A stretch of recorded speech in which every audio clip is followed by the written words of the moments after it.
Welcome back to the archive, friend. The candles are lit, the fire is steady, and the shelves seem eager to share another story tonight. If you enjoy wandering through the strange corners of folklore with me, don't forget to leave a like, subscribe, and let me know in the comments which creature you'd like us to unearth next. Now, tonight's subject is one of winter and hunger, a legend born in the frozen forests of the north, where survival was never guaranteed, and where the line between endurance and desperation was thin.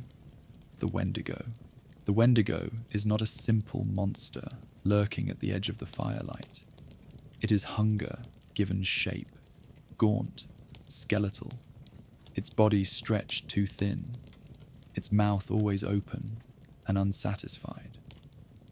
Some say it is a spirit slipping into those who give in to greed or to cannibalism. Others say it is a creature of the woods itself, roaming endlessly, forever searching for more to consume. In the stories, the Wendigo is never full. No matter how much it eats, no matter how many victims it takes, its hunger only grows. And so, it became more than just a fireside tale. It became a warning against selfishness, against greed, against the kind of hunger that devours not only the body, but the soul. So, stoke the fire, settle yourself in, and let us step into the snowbound silence together. This is the story of the Wendigo. When we speak of the Wendigo, we begin in the vast northern forests of North America, a land of lakes, rivers, and endless trees. Winters there are long and bitter, the kind where even the stars seem brittle, as if they might shatter if you looked at them too hard. For the peoples who lived in these regions, the Algonquian-speaking nations, this land was not just a backdrop, but a living presence. Every sound, every change in the wind carried meaning.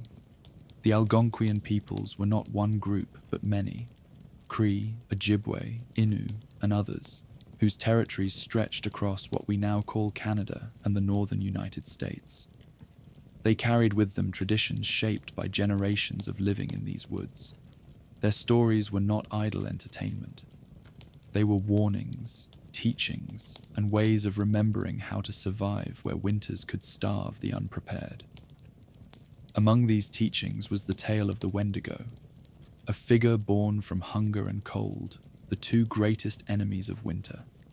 To understand why the Wendigo took the shape it did, one must first understand the landscape itself.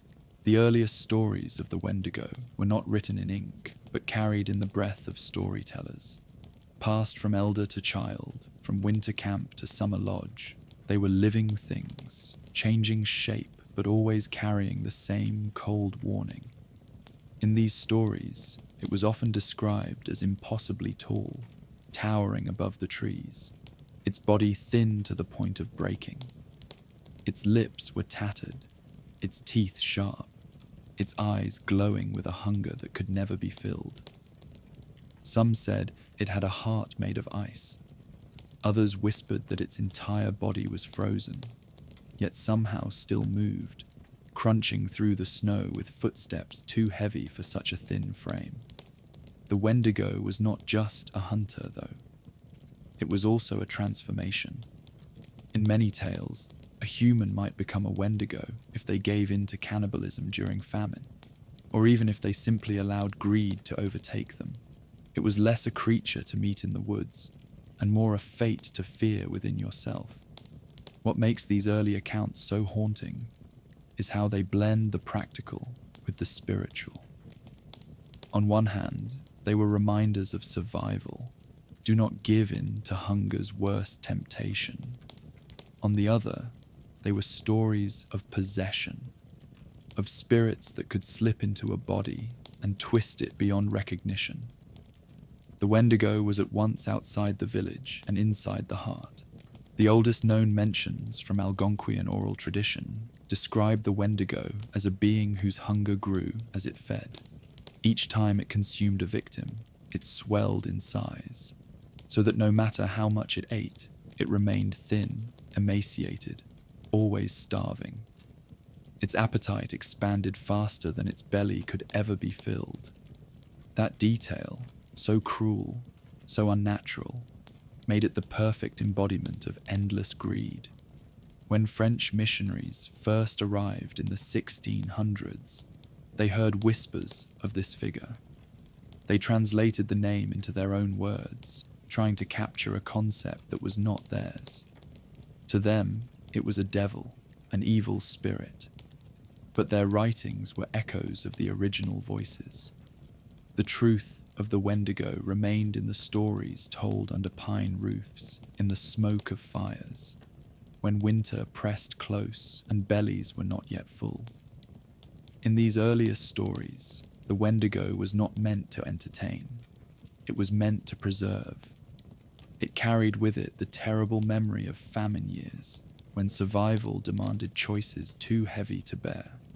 The Wendigo was not only a monster, it was a warning that some hungers should never be fed. To understand the Wendigo, you have to understand the winters of the northern forests. These were not the kind of winters we complain about today, where a snowstorm is an inconvenience, and a heated house waits at the end of the day. These were winters that could decide life or death. The Algonquian peoples were skilled hunters and gatherers, moving with the seasons, storing food, and reading the land with a knowledge built over centuries. But even with all their skill, famine could arrive. A hunting party might return empty-handed. Fish might not rise to the nets. The snow could bury traps, silence the forest, and stretch the long nights into weeks of emptiness. It was in these hungry months that fear sharpened. Hunger gnawed not only at the stomach, but at the mind. Desperation made choices dangerous. It is in this setting, where cold and hunger pressed so close, that the Wendigo took on its full shape. The Wendigo, then, was not only a supernatural being. It was a mirror held up to the darkest possibilities of survival. It asked the question, what would you do if there was nothing left? Would you endure, or would you cross a line from which there was no return? This is why the Wendigo was never just a monster in the woods. It was also a lesson in restraint, a reminder that survival had to be balanced with humanity. To consume another person's flesh might keep you alive for a night, but in the stories, it meant your soul was already claimed. You might survive the winter, but you would never be human again. Every culture has taboos, lines you do not cross. And in the northern forests, one of the strongest was the taboo against cannibalism. It wasn't simply about distaste or disgust. It was about survival of a different kind. Because once you crossed that boundary, you risked not just your body, but your spirit. The Wendigo was the embodiment of this fear. It was said that if a person resorted to eating human flesh in times of famine, they would become more than desperate. They would become something else.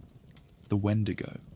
Their hunger would grow beyond control, their body wither into something skeletal, and their humanity vanish like breath in the cold air. In this way, the Wendigo served as a story-shaped warning. When hunger pressed too close, when desperation whispered impossible choices, the legend reminded communities of the cost. Better to endure hunger than to feed it in such a way. Better to die a human than live as a monster. But there was more to it than survival ethics. The Wendigo also symbolized greed. A person who took more than their share, who hoarded food or supplies, was at risk of becoming Wendigo. Hunger and greed were two sides of the same coin. The lesson was clear. Survival was a collective effort. The moment one person put themselves above the community, the monster stirred. This is why the Wendigo is not only remembered as a creature that lurked in the woods, but as a spirit that could live inside anyone who let selfishness consume them. In the snowy silence of the north, That lesson was as practical as it was terrifying. When Europeans first entered the northern forests in the 1600s, they came not only with trade goods and steel, but with notebooks and quills. Missionaries, fur traders, and explorers listened to the stories of the Algonquian peoples and tried to write them down. In these pages, we find the first written mentions of the Wendigo. But of course, translation is never perfect. What the Algonquian peoples described as a spirit of hunger and greed, missionaries often reshaped into a devil or an evil spirit. To them, the Wendigo was evidence of a Christian-style demon lurking in the wilderness. They framed it not as cultural memory or survival teaching, but as superstition that needed to be corrected.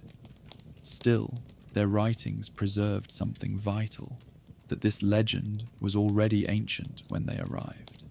Traders described locals warning against traveling alone in winter. Missionaries wrote about men who turned Wendigo during famines.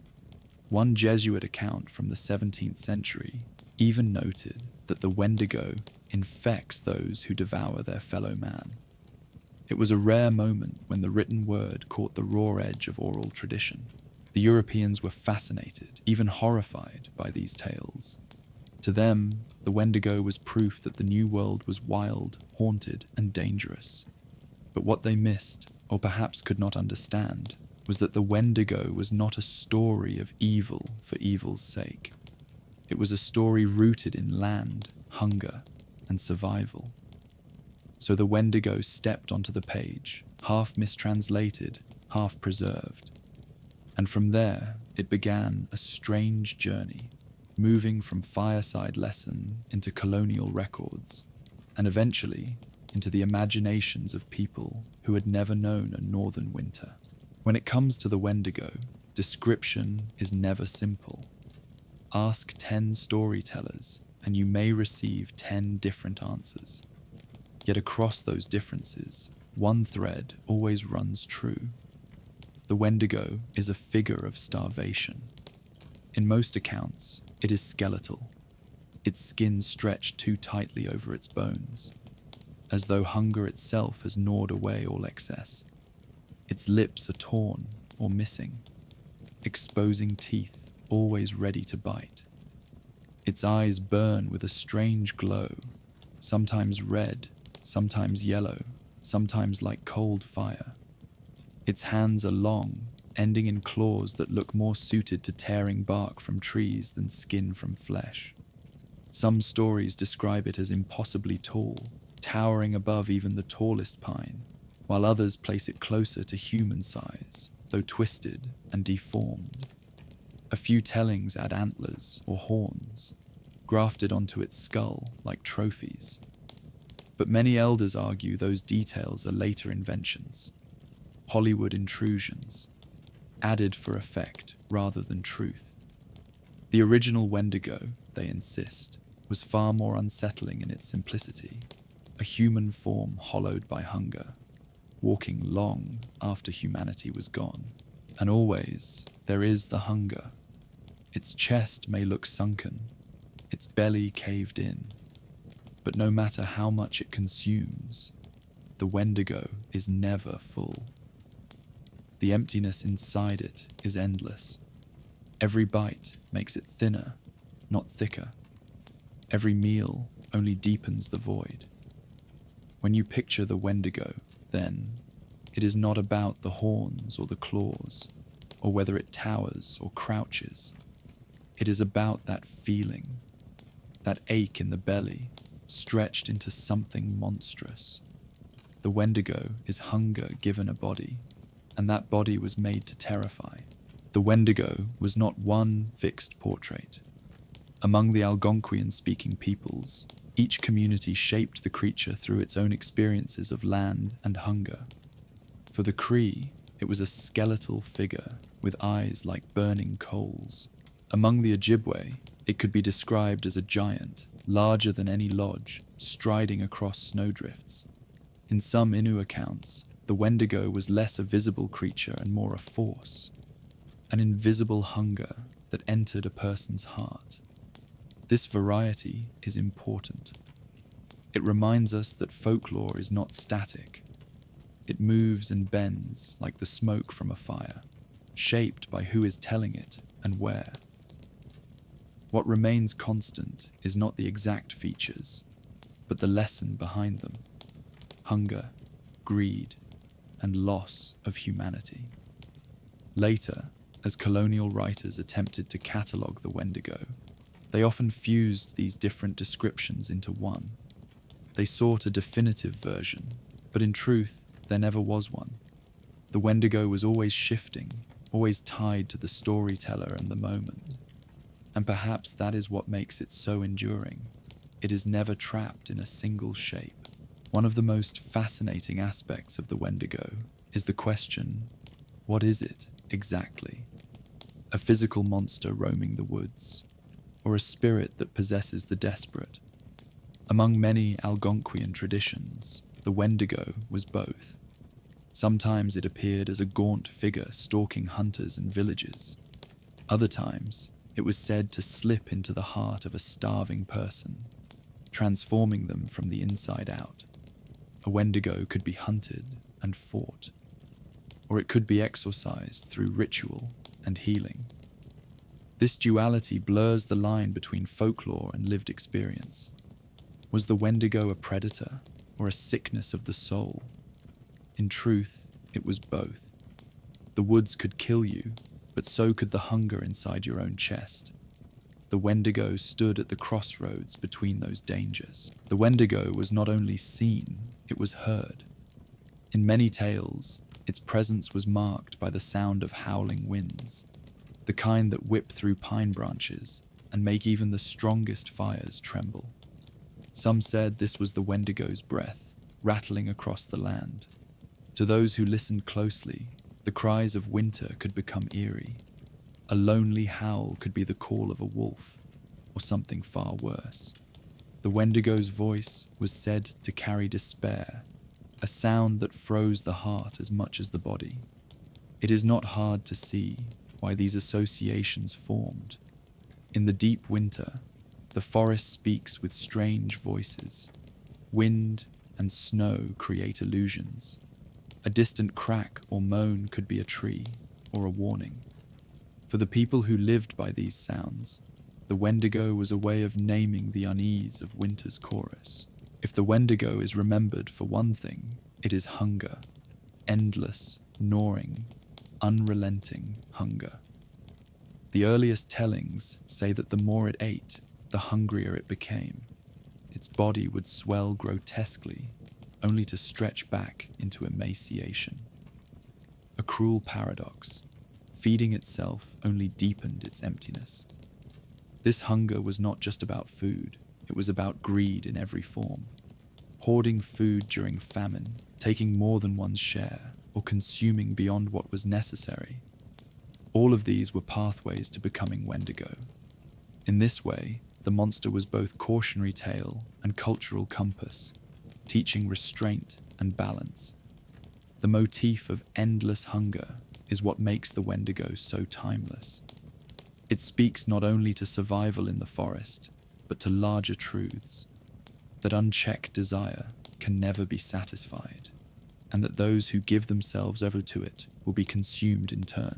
If we strip away the frost and the shadow, the Wendigo is, at its heart, a lesson in greed. Not just the hunger of an empty stomach, but the deeper hunger of taking more than your share. In winter communities, survival depended on balance. Food was stored carefully, divided fairly, and shared among families. To hoard was to endanger others. To eat more than you needed was to weaken the group. In these conditions, greed was more than selfish. It was deadly. The Wendigo stood as the embodiment of that danger. Those who ignored fairness risked becoming a monster themselves. And so the legend functioned not only as a tale of terror, but as a form of social teaching. Children learned quickly that to keep more than they needed was to invite the Wendigo's shadow. This is why, even today, the Wendigo resonates. It is hunger without end, the greed that devours not only what is needed, but everything it touches. Winter brings not only hunger, but silence. Days when the snow buries the world so deeply that no sound remains.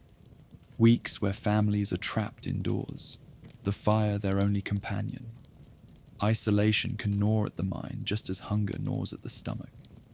Some tales describe the Wendigo arriving not when a person eats flesh, but when loneliness and despair hollow them out. The silence gives space for the monster to slip in. A shadow at the edge of the firelight, a whisper in the empty cabin, until at last the person is no longer themselves. The Wendigo, in this sense, becomes a story about the fragility of the mind, that in the cold dark, madness and monster may be the same thing. By the 1800s, European settlers and colonial officials began to record strange cases they labeled as Wendigo psychosis. Individuals, often during famines, were said to believe they had become Wendigos. They expressed insatiable hunger, confessed to cravings for human flesh, or even acted violently toward others. The most famous cases, like those of Swift Runner and Jack Fiddler, would be remembered as chilling examples of folklore colliding with reality. Were these individuals truly possessed by something supernatural? Or were they caught in the grip of starvation, madness, or cultural panic? Modern scholars debate whether Wendigo psychosis was a genuine psychological condition, a product of cultural stress, or simply a misinterpretation by colonial observers. But whatever the truth, the stories left behind only deepened the Wendigo's legend. Proof, some believed, that the monster was more than myth. Not all Wendigo stories end in tragedy. In many traditions, healers, often shamans, were believed capable of driving the Wendigo spirit from a person. Rituals using song, herbs, or sweat lodges sought to cleanse the afflicted, to restore balance before hunger fully consumed them. These practices show that the Wendigo was not viewed only as an unstoppable monster. It was also an illness, a condition that could be treated if caught in time. The community's role was to support the afflicted, to heal rather than condemn. Only when the transformation went too far did fear outweigh mercy. In this, the Wendigo takes on yet another role, not only a warning or a curse, but a test of compassion. At its core, the Wendigo legend was not about the individual. It was about the community. It reminded people that survival was collective, that no one could endure the winter alone. By telling the tale, communities reinforced their bonds. They reminded each other of the dangers of greed, isolation, and hunger. They learned that to resist the Wendigo was to rely on one another, to share warmth, food, and responsibility. The Wendigo, then, was less a monster waiting in the trees and more a symbol of what happened when the ties of community broke. Its horror lay in the reminder that without unity, winter would devour all. When European settlers pressed deeper into the northern forests, they brought with them their journals and their fears. The Algonquian peoples shared warnings of the Wendigo, and these tales quickly found their way into colonial records. But, as often happens, the meaning shifted in translation. For missionaries, the Wendigo was cast as a devil, proof of a wilderness haunted by evil. For fur traders, it was a campfire curiosity, retold between contracts and ledgers. Some even claimed to have seen gaunt figures stalking the snow, though it is difficult to tell whether they described hunger-maddened humans or something stranger. The Wendigo became a symbol of the savage wilderness in colonial imagination. But while settlers wrote about it in wonder or horror, Indigenous communities knew better. For them, the Wendigo was not exotic. It was a lived reminder of hunger, greed, and the fragile line between survival and destruction. Missionaries in the 1600s and 1700s often recorded Wendigo stories with fascination, but they framed them through their own lens. To them, the Wendigo was a demon, an embodiment of sin and gluttony. Some compared it to biblical figures of famine, twisting indigenous belief into Christian allegory. This distortion missed the point. For the Algonquian peoples, the Wendigo was not a demon to be banished with scripture. It was a lesson woven from land and survival. But missionaries rarely listened deeply. They wrote as outsiders, and in doing so, they reduced a living cultural warning into an evil spirit that confirmed their own worldview. Even so, their records are valuable today, not because they captured the truth of the Wendigo, but because they reveal how the legend was already spreading, already transforming in the hands of those who only half understood it.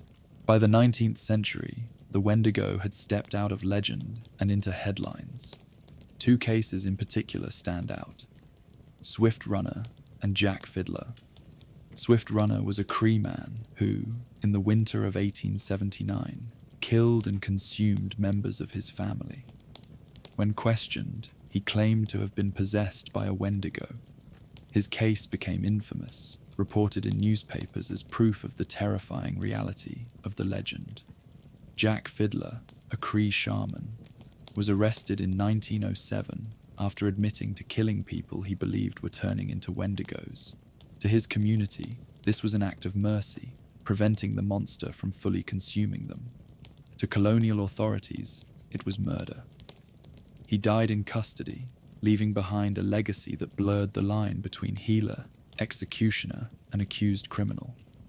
These cases became touchstones, retold as evidence that the Wendigo was not just myth, but a living danger. They remain some of the most haunting intersections of folklore and history. The Swift Runner and Jack Fiddler cases highlight a strange clash. For Indigenous communities, the Wendigo was folklore made flesh, a real danger tied to starvation and survival. For colonial authorities, it was superstition. Courtrooms became battlegrounds where two worldviews collided, one rooted in oral tradition, the other in written law.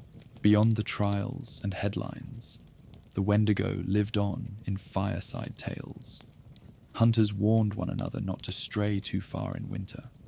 Families reminded children never to waste food, never to give in to greed. Around fires, when bellies were thin, the Wendigo crept into stories, not as distant legend, but as nearby warning. Some spoke of strange tracks in the snow, too large to be human. Others told of voices carried on the wind, calling people by name.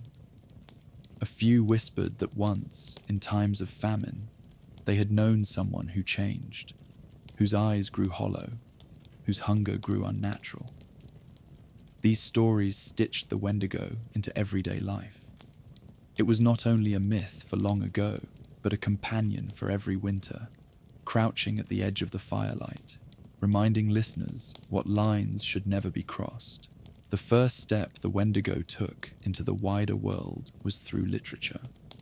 In the early 20th century, writers began weaving the legend into horror tales meant for readers far removed from the forests of the north. One of the most influential was Algernon Blackwood, whose 1910 short story, The Wendigo, told of hunters who encounter something vast, skeletal, and otherworldly in the Canadian wilderness. Blackwood's story introduced many readers to the Wendigo for the first time, painting it as a cosmic horror rather than a cultural warning. His Wendigo whispered through the wind and carried men away, leaving only madness behind. Other authors followed, adapting the figure into pulp magazines, gothic tales, and eventually mainstream horror fiction. In these retellings, the Wendigo often became more beast than spirit, something to be hunted or feared in the shadows, rather than a teaching spirit woven into community life. Literature made the Wendigo global, but it also altered it.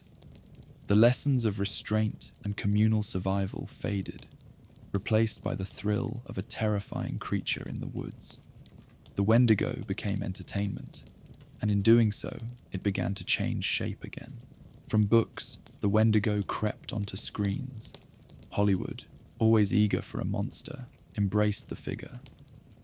In films and television, the Wendigo was often portrayed with horns, antlers, and animalistic features, designs that owed more to Western horror aesthetics than to Algonquian tradition. Movies in the 20th century cast it as a lurking beast in snowy forests, a predator stalking isolated cabins. Later, horror games like Until Dawn reimagined the Wendigo as a skeletal, snarling creature of jump scares and gore. These depictions reached millions, cementing the Wendigo in popular imagination. But something was lost in translation. The Wendigo's cultural roots, the lessons about hunger, greed, and survival, were overshadowed by claws, fangs, and spectacle. What had once been a teaching spirit became, in Hollywood's hands, a monster to sell tickets. Still, these portrayals ensured that the Wendigo did not fade. It survived by adapting, becoming part of the global horror pantheon alongside vampires and werewolves. Even if the shape was altered, the shadow remained. As the Wendigo spread through books, movies, and games, it became increasingly divorced from its roots. The antlers, the snarling jaws, the beastly forms, these were not part of the earliest Algonquian accounts.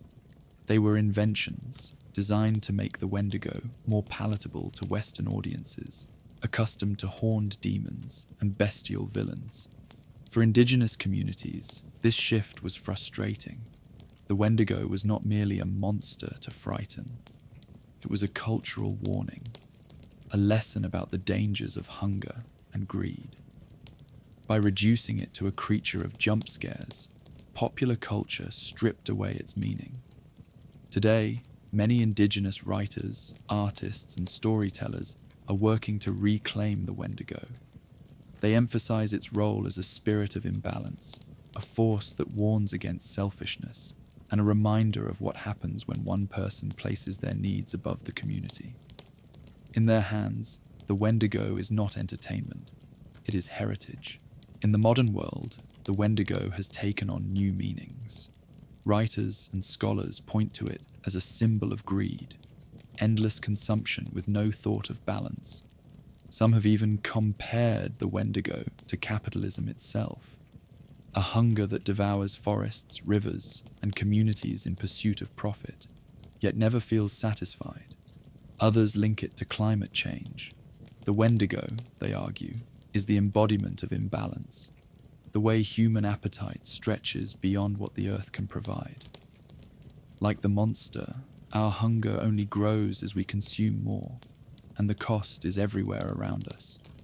The Wendigo has become, in this way, not only a creature of folklore, but a metaphor for our times. It is hunger on every scale, personal, cultural, planetary, and it remains as unsettling now as it was when it first whispered through snowy forests. Why has the Wendigo endured while other monsters have faded? Perhaps because it speaks to something universal. Vampires are about desire, werewolves about instinct, but the Wendigo is about hunger, and hunger is something no one can escape. We all know what it means to want, to crave, to feel emptiness gnaw. The Wendigo takes that simple experience and stretches it to its extreme. Hunger without end, greed without limit. A body that consumes but is never satisfied. The Wendigo endures because it is not just about the forest. It is about us, our choices, our balance, our endless appetites. And as long as those hungers remain, the Wendigo will walk beside us, sometimes in stories, sometimes in history, and sometimes in the quiet gnawing of our own desires. And so, our journey through the snow draws to a close. We have wandered the northern forests together, listening to the old voices of the Algonquian peoples, tracing the Wendigo's steps from fireside lesson to courtroom case, from pulp magazine to Hollywood horror. What we find at the end is that the Wendigo was never just one thing. It was not simply a monster in the woods, nor merely a spirit of hunger. It was a story, a warning, a mirror held up to human appetite. It was a way of remembering that some hungers should never be fed, and that community and balance matter more than survival at any cost. Even now, the Wendigo lingers.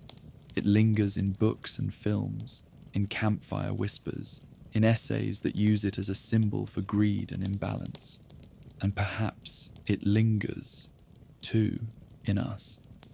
In those moments when we want more than we need, when we take instead of share, when our own hunger seems endless.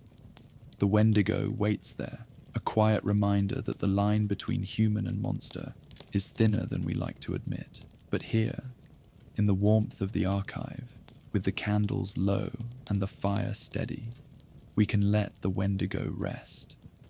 We have given it voice, traced its shadow, and set it back among the shelves where it belongs. The snow outside can howl all it likes.